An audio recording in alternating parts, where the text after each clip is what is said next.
دوستان عزیز سلام، امیدوارم که حالتون خوب باشه. ادامه بحثمون میرسیم به جمع و تفریق کسرها.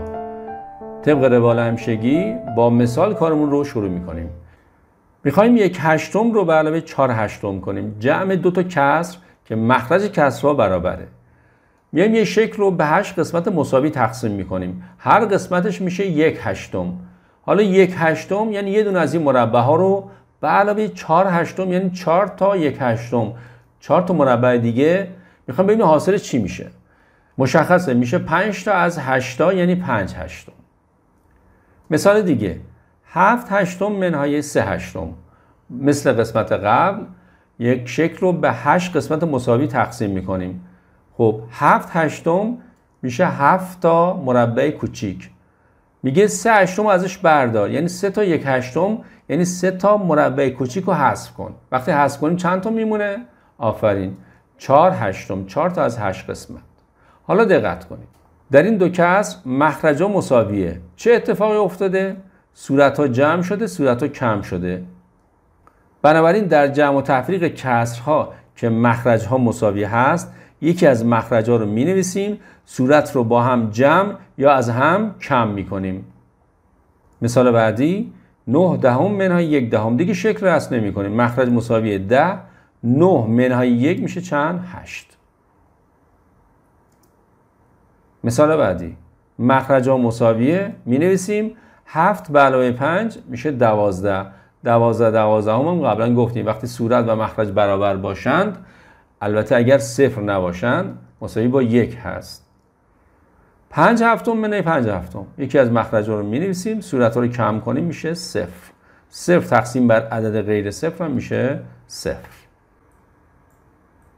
تا اینجا جمع و تفریق کسرهایی رو بررسی کردیم که مخرج کسرها برابر بود. اما اینجا برابر نیست. چه کار باید بکنیم؟ آفرین، میاییم کسرهای مساوی هر کدوم از این کسرها می‌نویسیم که مخرج‌های دو کسر با هم برابر باشه. اما قبل از این کار به این توضیح توجه کنید. دو تا محور اعداد داریم، دو تا کانگورو. هر کدوم از اینها روی محور پرش‌های یکسان دارن. کانگورو اول هر گامش 5 واحده و کانگورو دوم هر گامش 3 واحده. ببینیم اولین جایی که به یک نقطه یکسان میرسن کجاست. دقت کنید 5 10 15 20 و الی آخر. این کانگورو 3 6 9 12 15 18 21 و ادامهش. میبینیم که بعد از 0 اولین نقطه مشترک پرش‌های دو کانگورو عدد 15 هست. بنابراین کسرهای مساوی این دو کسر انتخاب میکنم که مخرجشون 15 باشه. 5 در 3 ضرب بشه میشه 15. پس صورت مخرج این کسر رو در 3 ضرب میکنیم، صورت میشه 9. 1/3 میخوام تبدیل به کسری بشه که مخرجش 15. 3 ضرب در چند میشه 15 ضرب در 5. پس صورت مخرج رو در 5 ضرب میکنیم. 1 5 تا 5 تا. مخرج ها مساویه، صورت ها رو با هم دیگه جمع میکنیم میشه 14/15. به بیان ساده تر 5 ضرب در 3 شده 15. پس برای انتخاب مخرج مشترک میتونیم 5 رو در 3 ضرب کنیم. به عنوان مثال برای تفریق این دو کسر میام مخرج رو به 21 میرسونم. چرا؟ 7 ضرب در 3 میشه 21. حالا 7 ضرب در چند شده 21 ضرب در 3. پس صورت مخرج رو در 3 ضرب میکنیم. 3 ضرب در چند میشه 21 ضرب در 7. صورت مخرج رو در 7 ضرب میکنیم. 4 3 تا 12 تا 1 7 تا 7 تا. مخرج ها مساوی 21 رو می‌نویسیم. 12 منهای 7 میشه چند؟ 5. به همین سادگی. پس یکی از راه‌های به دست آوردن مخرج مشترک کافیه مخرج رو در هم دیگه ضرب کنیم، اما یک شرط و شروطی هم داره که در اسلاید بعدی میگم. قبلش به این نکته توجه کنید. مخرج ها مساوی نیستن. 5 رو در 4 ضرب کنیم مخرج میشه 20.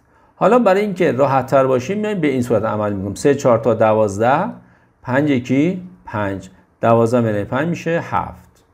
به این صورت هم میتونیم عمل کنیم. حالا به این مثال توجه کنید. طبق چیزی که یاد گرفتیم مخرج مشترک میشه 4 6 تا 24. 4 ضرب در 6 شده 24. پس 3 6 تا میشه 18 تا. 6 ضرب در 4 میشه 24. 1 4 تا 4 تا. مخرج مساوی 24 رو می‌نویسیم. 18 به علاوه 4 میشه 22. اما دقت کنید. دو تا کانگورو روی محور میخوان حرکت کنن. یکی پرشاش 6 واحد 6 واحد هست به این صورت و بعدی پرشاش 4 واحد 4 واحد هست. در 24 به هم دیگه میرسن. حالا سوال اینه قبل از 24 میبینیم که عدد مشترک دیگه هم هست 12.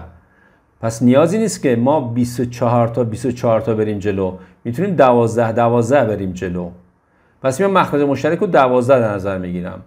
4 در چند ضرب بشه میشه 12 در 3. پس صورت مخرج رو در 3 ضرب میکنیم. 6 در چند ضرب بشه میشه 12 در 2. پس صورت مخرج این کسر رو در 2 ضرب میکنیم. 3 تا 9 تا 1 2 تا 2 تا. حالا مخرجا مساوی می نویسیم. 9 2 میشه 11. اما این دو روش چه فرقی با هم دارن؟ در اینجا مخرجا مساوی، در اینجا هم مخرجا مساوی. اما فرقش در اینه که ما همیشه در جمع و تفریق کسرها دنبال کوچکترین مخرج مشترک هستیم، اونی که از همه کوچکتر باشه و مشترک باشه. اگر این کار رو بکنیم به جوابای یکسان میرسیم. دقت کنید 22 24 همون 11 12. چطور؟ صورت مخرج رو به 2 تقسیم کنیم میشه 11 12. پس توجه داشته باشید هرگاه مخرج کسرها نسبت به هم اول باشن، یعنی عامل مشترک غیر از 1 نداشته باشن. اینجا دقت کنید 4 و 6 عامل مشترک 2 هم دارن، هم 4 به 2 بخش پذیر هم 6. بهتره که اینا رو در هم دیگه ضرب نکنیم. اما اگر 5 و 3 رو در هم ضرب کنیم 5 و 4 7 و 3 هیچ اتفاقی نمیفته و کوچکترین مخرج مشترک به دست میاد. در اینجا مخرج مشترک به دست میاد اما کوچکترین مخرج مشترک نیست. ما در انتها بایستی کسر رو ساده کنیم. اما یه راهکار بسیار جالبتر، میخوایم 3 دهم منهای 4 15 کنیم.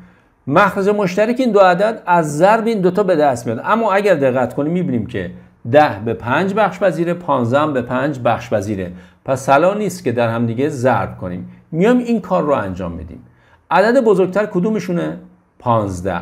روی محور گام اول 15 تا میریم جلو. گام بعدی 15 تا بریم به چه عددی میرسیم؟ 30. حالا 30 به 10 بخش پذیره؟ بله. پس به راحتی کوچکترین مخرج مشترک 10 و 15 به دست اومد. اگر در هم دیگه ضرب می‌کردیم میشد 150. کار یه مقدار سخت‌تر میشد.